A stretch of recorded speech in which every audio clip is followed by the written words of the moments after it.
Zee 24 तास एक पाऊल पुढे।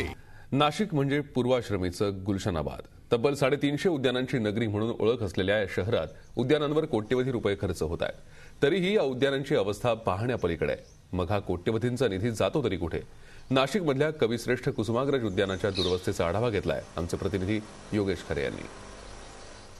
ज्ञानपीठ पुरस्कार विजेते विवा शिरवाडकर म्हणजेच कुसुमाग्रज यांचं हे काव्य उद्यान। आपण या उद्यानात उभा आहोत नाशिकच्या गोदातीरी। हे काव्य उद्यान उभारण्यात आलं ते 35 लाख रुपये खर्च करून। मात्र आज या उद्यानाची दुरावस्था एखाद्या कचरा कुंडीसारखी झाली आहे।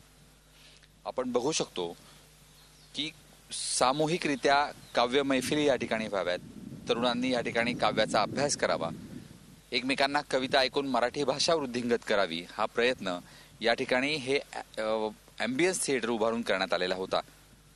या ठिकाणी कविता वाचनाचा कार्यक्रम व्हावा अशी अपेक्षा या ठिकाणी होती।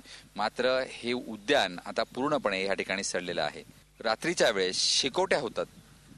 खरं म्हणजे शेकोट्या बघितल्यानंतर आपल्याला असं वाटू शकतं की या ठिकाणी काव्य मैफिली होत असाव्यात, मात्र या ठिकाणी शेकोटी न होता या ठिकाणी होतात दारूच्या पार्ट्या।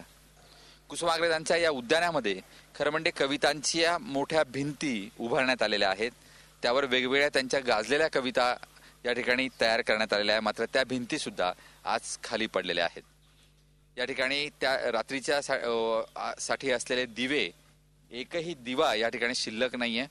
खरं म्हणजे गोदातीरी जाण्यासाठी काही पायऱ्या या ठिकाणी आपल्याला दिसत आहेत आणि किनाऱ्यावर बसून गोदावरीला नदीच्या किनाऱ्यावर बसून काही कविता कवींनी कराव्या अशी अपेक्षा या ठिकाणी होती। मात्र या ठिकाणी ही जागा आता शौचालयांसाठी वापरण्यात येते। नाशिक महानगरपालिकेचे सत्ताधिकारी आणि त्याचबरोबर असलेले इथले बगीचाचे अधिकारी यांनी या उद्यानाची पूर्णपणे वाट लावलेली आहे। त्यामुळे हे उद्यान आज एक कचराकुंडी बनलंय। व्हिडिओ जर्नलिस्ट सोनू भिडेसह योगेश खरे, झी 24 तास, नाशिक। झी 24 तास एक पाऊल पुढे।